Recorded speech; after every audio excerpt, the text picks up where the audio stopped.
السلام علیکم ورحمۃ اللہ وبرکاتہ۔ ناظرین، فیضان رمضان پروگرام میں آپ سب کا استقبال ہے۔ آج جو موضوع آپ کے لیے منتخب کیا گیا ہے وہ قرآن ہدایت ہے متقیوں کے لیے۔ اصل میں رمضان شریف کو جو فضیلت حاصل ہوئی ہے وہ قرآن کی وجہ سے ہوئی ہے کہ قرآن اس میں نازل ہوا۔ قرآن اللہ کا کلام ہے، اللہ کی صفت ہے۔ یہ ہمارے لیے منشور کی حیثیت رکھتا ہے، راستہ دکھانے والا کہ ہمیں کس طرح سے زندگی گزارنی ہے، کیا کیا کرنا ہے، کیا کیا نہیں کرنا۔ آپ نے دیکھا ہوگا کہ ہر مشین کے ساتھ ایک مینول آتا ہے۔ کوئی بھی انسٹرومنٹ آپ لے لیں، کوئی مشین لے لیں، وہ اس میں سب لکھا ہوتا ہے کہ کس طرح سے چلے گی۔ انسان بھی ایک مشین کے طور پہ اللہ کی طرف سے آئی ہے اور اس کے ساتھ اس کا مینول قرآن اللہ نے بھیجا ہے۔ قرآن ہمارے اخلاق درست کرنے، ہماری زندگی کو آسان کرنے اور ہمیں راستہ دکھانے والا ہے۔ حق اور باطل میں فرق کرنے والا، اسے فرقان بھی کہا گیا ہے۔ تو قرآن پہ ہی زندگی گزار کے ہم فلاح پا سکتے ہیں۔ قرآن زندگی کتاب ہے، متقیوں کے لیے ہدایت ہے۔ شروع میں ہی سورہ بقرہ کی جو 2 نمبر آیت ہے اس میں اللہ رب العزت نے یہ بات فرمائی ہے، ذالک الکتاب لا ریب فیہ ھدی للمتقین۔ یہ وہ کتاب ہے جس میں شک کی کوئی گنجائش نہیں ہے اور یہ متقیوں کے لیے ہدایت ہے۔ اب آپ اندازہ لگائیے کہ اگر اس میں کسی کو شک ہے اس کے اللہ کے کلام ہونے میں تو اس کا ایمان ہی مکمل نہیں ہے۔ کسی قسم کا شک نہیں ہونا چاہیے، اس کا ایک حروف بھی ادھر ادھر نہیں ہو سکتا، کیونکہ اللہ رب العزت نے سورہ ہجر میں یہ کہا ہے کہ میں نے اسے نازل کیا اور میں ہی اس کی حفاظت کروں گا۔ تو جس چیز کا حفاظت کا ذمہ اللہ رب العزت نے لیا ہو اس کا ایک حرف بھی ادھر ادھر نہیں ہو سکتا۔ لوگ حضور صلی اللہ علیہ وسلم کے زمانے سے ہی اس کے فوراً بعد سے چاہتے تھے کہ قرآن میں کچھ تحریف ہو جائے، لیکن جس کا ذمہ خالق لے اس کا کوئی نہیں بدل سکتا اسے۔ اور اس ذمہ داری کا ہی حصہ ہمارے حافظ حضرات ہیں کہ اتنے سے چھوٹے دل پہ اللہ رب العزت پورا قرآن یاد کرا دیتا ہے۔ 5-6 سال تک کے بچے جو ہیں پورا قرآن یاد کر لیتے ہیں، جبکہ پتلی کتاب بھی حفظ یاد نہیں ہوتی۔ لیکن یہ اعزاز ہے کلام پاک کا کہ اللہ کے حکم سے اور اللہ کی مدد سے چھوٹے سے چھوٹے بچے بھی اسے حفظ کر لیتے ہیں۔ وہ اللہ رب العزت کے اسی مشن کا حصہ ہیں ہمارے حافظ حضرات۔ اگر معاذ اللہ تمام قرآن جلا دیے جائیں یا تمام قرآن سمندر میں پھینک دیے جائیں تو ہمارے جو حافظ حضرات ہیں وہ دوبارہ سے اسے لکھوا دیں گے۔ یہ تھا وہ مشن جو اللہ رب العزت نے اپنے ہاتھ میں لیا تھا کہ میں نے نازل کیا اور میں ہی اس کی حفاظت کرنے والا ہوں۔ کسی اور کلام کے بارے میں اس سے پہلے اس نے نہیں کہا، اسی لیے اور جو پچھلی کتابیں آسمانی ہوئی ان میں لوگوں نے تحریف کی ہے، لیکن قرآن میں کوئی تحریف نہیں ہو سکی، نہ ہو سکتی ہے قیامت تک۔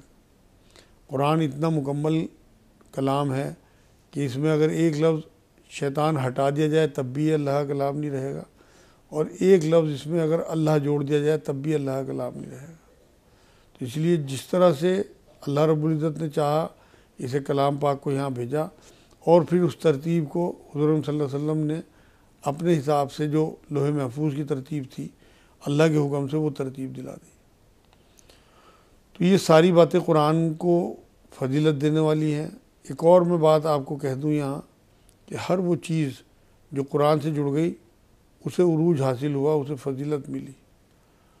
اس میں سب سے پہلے تو ذات مقدس حضور صلی اللہ علیہ وسلم کی، چاہے رمضان کا مہینہ ہو، چاہے لیلۃ القدر کی رات ہو، چاہے وہ پہاڑ ہو، چاہے وہ غار ہو، چاہے وہ شہر ہو مکے کا، چاہے وہ علاقہ ہو عرب کا، چاہے وہ زبان ہو عربی کی، مطلب ہر وہ چیز جو قرآن سے جڑتی چلی گئی اللہ رب العزت نے اسے عروج دیا اور اسے فضیلت دی۔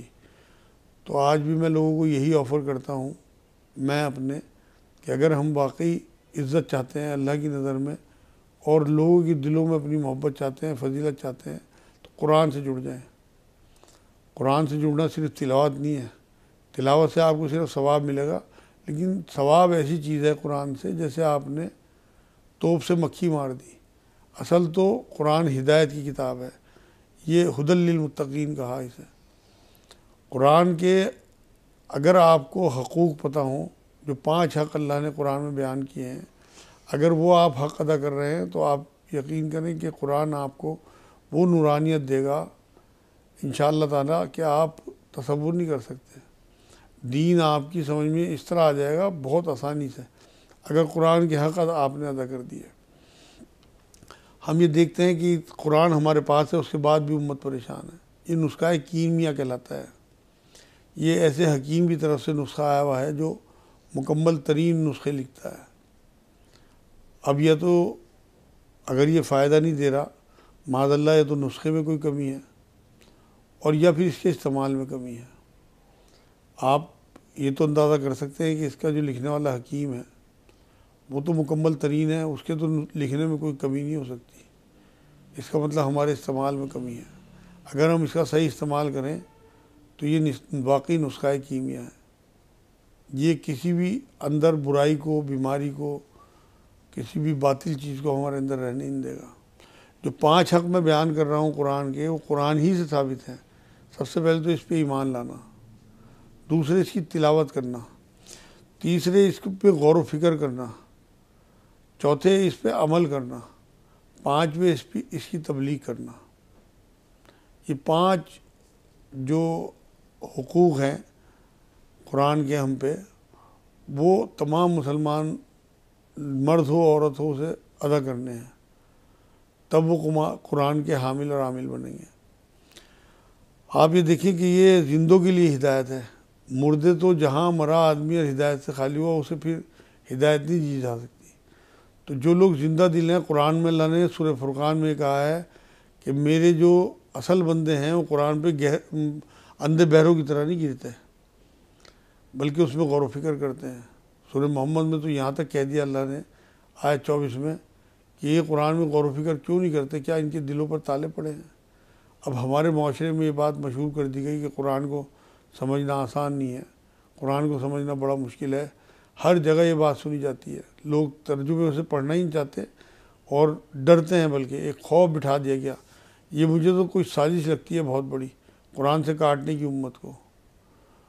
سورہ قمر میں اللہ رب العزت نے ایک جگہ نہیں کئی جگہ یہ بات کہی ہے، وَلَقَدْ يَسَّرْنَا الْقُرْآنَ لِلذِّكْرِ فَهَلْ لِلْمُدَّكِرِ، میں نے قرآن کو آسان کیا، ہدایت کے لیے ہے کوئی ہدایت دینے والا؟ اب آپ کا خالق، آپ کا مالک، آپ کا کریٹر یہ کہہ رہا ہے کہ میں نے قرآن کو آسان کیا ہدایت کے لیے، سمجھنے کے لیے، ہے کوئی سمجھنے والا، ہے کوئی ہدایت لینے والا؟ ادھر ہمارے بزرگ یا ہمارے معاشرے کے کچھ ایسے لوگ جو قرآن کے بارے میں یہ بات کہتے ہیں کہ اسے سمجھنا مشکل ہے، بنا استاد کے نہیں پڑھنا چاہیے، اور اس سے مطلب صرف تلاوت تک ہی محدود رہنا چاہیے۔ آپ کس کی بات مانیں گے؟ اپنے خالق کی یا ان محتاجوں کی جو خود اس کے محتاج ہیں؟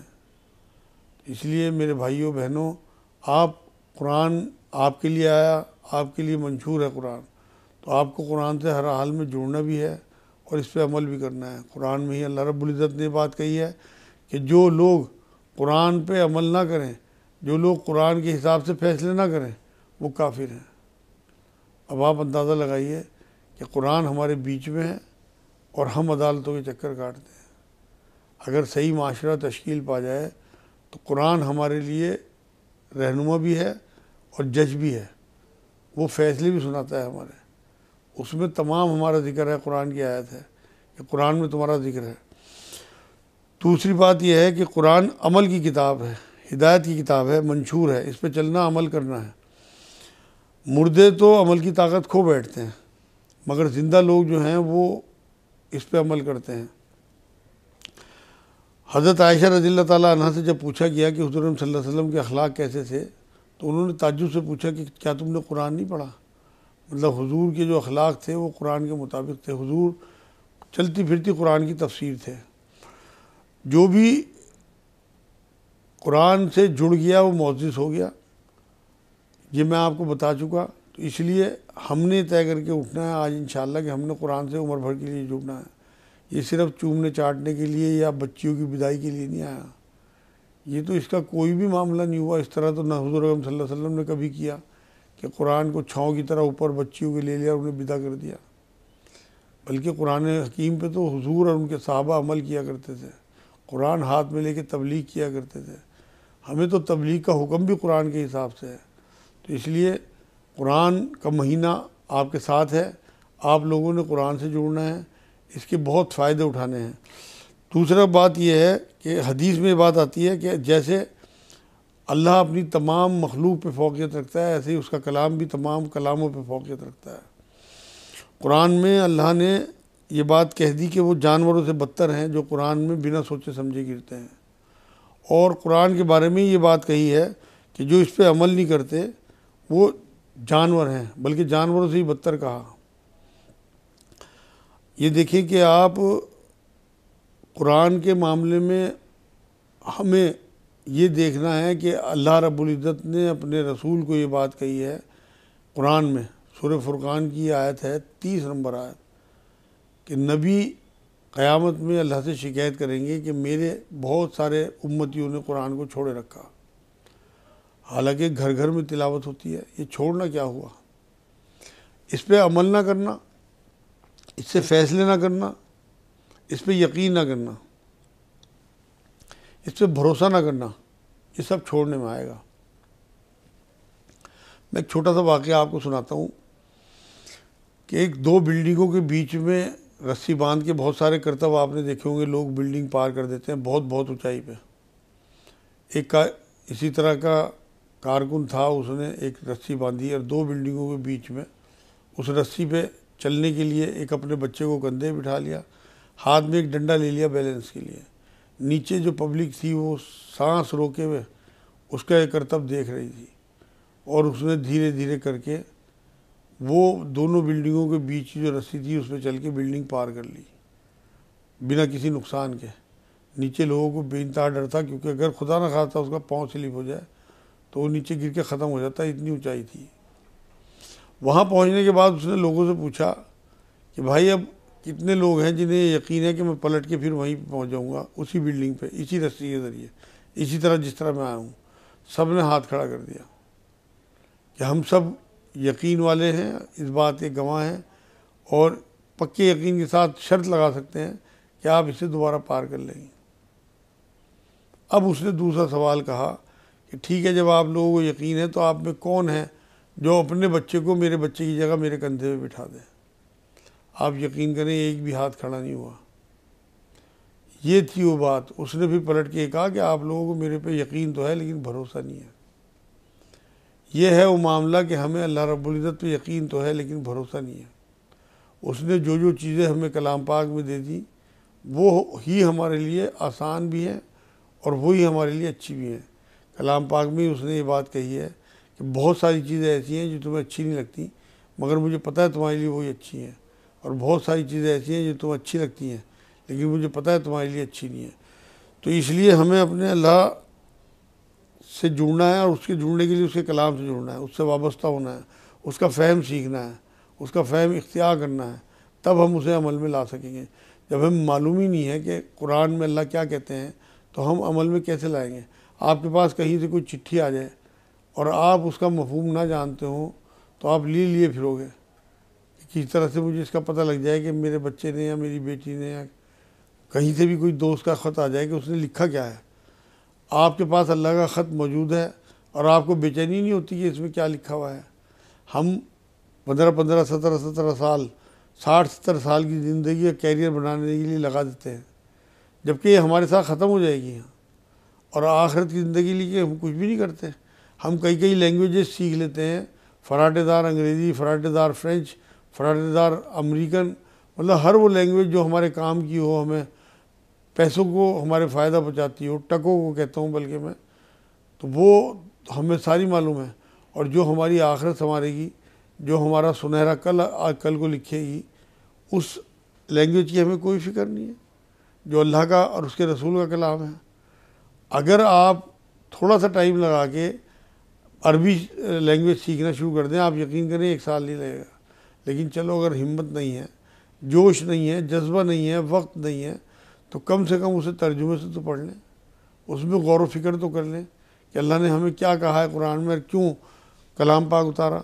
اپنے بارے میں غور و فکر کریں کہ ہم یہاں کیوں آئے ہیں، اللہ نے ہمیں کیوں بھیجا، کیوں یہاں زندگی دی، ہم واپس کہاں جائیں گے، واپس جا کے ہمارا کیا بنے گا۔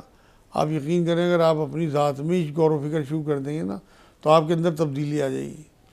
کلام پاک تو ایسی چیز ہے جو اپنے اندر آدمی کو سمو لیتا ہے۔ اس میں آپ غوطہ زن ہوں اس کی آیتوں میں۔ کلام پاک کو حضور اکرم صلی اللہ علیہ وسلم نے بات فرمائی ہے کہ یہ 5 چیزوں پہ مشتمل ہیں اس کی آیتیں۔ تو جو اس میں متشابہ آیات ہیں ان کے تو پیچھے نہیں لگنا، جو تمثیلی آیات اللہ نے بھیجی ہیں ان کو تمثیل میں دیکھیں کہ ہمارے لیے کیا ہدایت ہے۔ جن چیزوں کو اللہ رب العزت نے عمل کرنے کے لیے کہا ہے اس پہ عمل کرنا ہے، یہ بھی قرآن کا حق ہے، اور جن چیزوں سے عمل سے روکا ہے ان سے رکنا ہے۔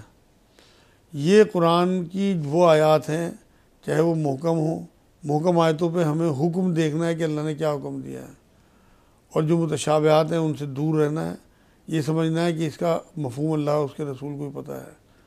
جو کچی والی آیتیں ہیں لوگ ان کے پیچھے لگے رہتے ہیں، لوگ ان کی تلاش میں اس میں لوگوں میں اختلاف پیدا کرتے ہیں۔ ہمیں اس اختلاف سے ہی بچنا ہے، بحث نہیں کرنی اس بارے میں۔ آج ہم دیکھتے ہیں کہ قرآن اس ٹائم سب سے مظلوم کتاب ہے، یہ سب سے زیادہ پڑھی جانے والی اور سب سے کم سمجھی جانے والی کتاب ہے۔ کوئی کتاب دنیا میں اتنی مظلوم نہیں ہے کہ اسے لوگ پڑھیں اور اسے سمجھیں نہ۔ قرآن کا جو معاملہ ہے وہ میرے نزدیک تو آپ کو 5 منٹ تلاوت کرنی چاہیے، 10 منٹ اس کا ترجمہ پڑھنا چاہیے، اور 20 منٹ اس میں غور و فکر کرنا چاہیے، کیونکہ قرآن کی آیتوں کو بھی اللہ نے آیت ہی کہا، نشانی کہا، اور یونیورس میں پھیلی ہوئی چیزوں کو غور و فکر کا جو حکم دیا آپ کو اور دعوت دی غور و فکر کی قرآن میں، انہیں بھی آیات ہی کہا۔ یہ نشانیاں ہیں اللہ رب العزت کی طرف سے کہ آپ کلام پاک میں اللہ کی نشانیاں ڈھونڈیں، اللہ کی معرفت حاصل کریں۔ اللہ کا کلام ہے، آپ کی ضرور ہیلپ کرے گا۔ جو قرآن سے جڑا اللہ نے خود جڑ کے اس کی مدد کی ہے۔ میں تو اپنی مثال دیتا ہوں لوگوں کو، میں کچھ نہیں جانتا تھا، قرآن بھی پڑھنا نہیں جانتا تھا، عربی میں بھی۔ 97 کے بعد میں نے قرآن سیکھا، پھر اردو سیکھی، پھر اس میں غور و فکر کیا۔ آپ یقین کریں مجھ جیسے ادنا آدمی کو اللہ نے ایسی ایسی چیزیں دی ہیں کہ آج بھی جب قرآن لے کے بیٹھتا ہوں کوئی نہ کوئی نئی چیز ہر بار مل جاتی ہے۔ علامہ اقبال کا قصہ مجھے یاد آ رہا ہے کہ ایک بار وہ کلام پاک پڑھ کے اٹھے اور گھر کے باہر نکل رہے تھے، تو اندر ان کے والد محترم تشریف لا رہے تھے۔ انہوں نے پوچھا اقبال کہاں سے آ رہے ہو؟ کہ ابا حضور کلام پاک پڑھ کے آ رہا ہوں۔ کہ تو نے کون سا کلام پڑھا؟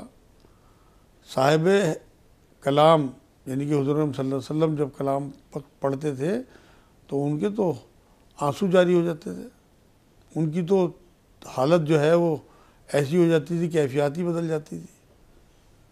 اس کے بعد روایتوں میں لکھا ہوا ہے کہ جب اس کے بعد علامہ اقبال نے قرآن پڑھا ہے تو نوکر کو چادر یا تولیہ بھیگا ہوا نچوڑنا پڑتا تھا، آنسوں سے اتنا بھیگ جاتا تھا۔ اس کے بعد ہی ان کے اوپر شعر اترنے شروع ہوئے جو کلام سے متعلق شعر تھے۔ آپ اقبال کے شعروں کے بارے میں جانتے ہوں گے، کتنا کچھ انہوں نے شعروں کے ذریعے کلام پاک لوگوں کو سمجھایا۔ وہ معزز تھے زمانے میں مسلمان ہو کر، ہم خوار ہوئے زمانے میں تاریخ قرآن ہو کر۔ اب آپ اندازہ لگائیے کہ آج ہم نے قرآن کو چھوڑ دیا، اسی لیے ہم خوار ہیں، اسی لیے ہماری کوئی عزت نہیں ہے، ہماری کوئی وقت نہیں ہے، کیونکہ ہمارا منشور ہی بدل گیا۔ ہم دنیا کے چکروں میں اتنا الجھ گیا کہ ہم نے قرآن کی طرف آنکھ اٹھا کے ہی دیکھنا چھوڑ دیا، بلکہ لوگوں کو روکتے ہیں، بلکہ ہم گناہ گار ہو رہے اس بات میں۔ میں ان لوگوں کی منشا پہ یا نیت پہ تو شک نہیں کر سکتا جو قرآن ترجمے سے پڑھنے کو منع کرتے ہیں، مگر خدا نخواستہ اگر اللہ کو ان کا یہ عمل برا لگ گیا تو وہ اللہ کی پکڑ میں آ جائیں گے۔ اس لیے میری درخواست ہے جو بھی علماء اسے غلط سمجھتے ہوں قرآن کو ترجمے سے پڑھنے کو، اپنی اصلاح کر لیں، غور و فکر کریں اور اللہ سے دعا کریں کہ صحیح ہدایت کی طرف لوگوں کو لانے کی کوشش کریں۔ جتنے بھی ترجمے قرآن کے میسر ہیں بازاروں میں وہ علماء دین نے کیے ہیں، اور وہ ہمارے لیے کیے ہیں، عام لوگوں کے لیے۔ وہ علماء دین کے لیے ترجمے نہیں ہیں بلکہ عام لوگوں کے لیے ترجمے ہیں۔ تو اس لیے آپ قرآن سے جڑیں، قرآن کو اللہ کی صفت سمجھیں۔ آپ یہ دیکھیں کہ حضرت علی رضی اللہ تعالیٰ عنہ کا قول کیا ہے کہ جب میری طبیعت یہ چاہتی ہے کہ اللہ مجھ سے بات کرے تو میں کلام پاک لے کے بیٹھ جاتا ہوں۔ تو جب آپ کی طبیعت چاہے کہ اللہ آپ سے بات کرے تو اللہ کا کلام ہی تو ہے قرآن پاک، تو آپ قرآن لے کے بیٹھ جایا کریں اور ترجمے سے ضرور پڑھیں۔ کوئی چیز سمجھ میں نہ آئے نشان لگا لیں، اپنے کسی ساتھی سے جو قرآن جانتا ہو یا اپنے کسی جاننے والے عالم سے معلوم کریں، انشاءاللہ تعالیٰ آپ کو کچھ دنوں کے بعد قرآن سمجھ میں آنے لگے گا، کیونکہ قرآن زندہ کلام ہے۔ یا حیو یا قیوم کہتا ہے اللہ اپنے آپ کو، تو اس کا کلام مردہ نہیں ہو سکتا معاذ اللہ۔ زندہ کلام زندہ لوگوں پہ اثر کرتا ہے۔ آپ جب کلام پاک کو یہ سمجھ کے لے کے بیٹھیں گے کہ میں نے یا حی یا قیوم کا کلام پڑھنا ہے، تو آپ یقین کریں کلام پاک آپ سے باتیں کرے گا۔ قرآن میں اللہ نے کہا تمہارا ذکر میں نے اس میں اتارا ہے۔ تمام چیزیں اللہ رب العزت نے تمام تر چیزیں انسانوں کے لیے بنائی ہیں، انسان کو اپنے لیے بنایا۔ کلام پاک سے بڑی عبادت کوئی نہیں ہے۔ آپ اس پہ عمل کریں گے، اس کے حکموں کو مانیں گے، جو محکم آیتیں ہیں ان پہ عمل کریں گے، جن سے روکا گیا ہے ان سے رکیں گے، تو آپ کے لیے آخرت بھی آسان ہو جائے گی، اور یہاں بھی آپ کو بہت عزت ملے گی۔ کیونکہ وہ حدیث جو بہت مشہور میں نے آپ کو کسی پروگرام میں سنائی تھی کہ تم میں بہترین ہیں وہ لوگ جو قرآن سیکھیں اور سکھائیں۔ آپ دیکھیں جس ہمارے رسول صلی اللہ علیہ وسلم اپنی زبان مبارک سے یہ کہہ کے گئے ہوں کہ تم میں بہترین ہیں وہ لوگ جو قرآن سیکھیں اور سکھائیں، تو آپ اسے معمول میں لے آئیں کہ جو لوگ نہیں جانتے انہیں آپ قرآن بانٹنا شروع کر دیں، اپنے گھر والوں میں جن جن کے قرآن نہیں آتا انہیں سکھانا شروع کر دیں۔ اگر آپ بچپن میں قرآن پڑھے ہوں، آپ نے بھول گئے ہوں یا اٹھا کے آپ نے بہت دنوں سے نہ دیکھا ہو، آپ یقین کریں ایک مہینے آپ ایک رکوع کا صرف وہ لے لیا کریں سبق اپنے مولوی صاحب سے، اپنی بہن سے یا اپنی مدر سے، اور اس تنہائی میں بیٹھ کے ایک بار بسم اللہ پڑھ کے اور اسے دہرا لیا کریں، آپ کو ایک مہینے میں قرآن یاد آ جائے گا۔ قرآن کے پروٹوکول بھی قرآن میں بیان کیے ہیں۔ ایک تو آپ کو اعوذ باللہ من الشیطان الرجیم سے قرآن جو ہے وہ شروع کرنا چاہیے۔ قرآن کو صرف پاک لوگ ہی چھو سکتے ہیں، یہ بھی قرآن کی آیت ہے، تو آپ کو پاک صاف ہو کے اور ہو سکے تو باوضو ہو کے طہارت کے ساتھ قرآن کو لے کے بیٹھنا چاہیے۔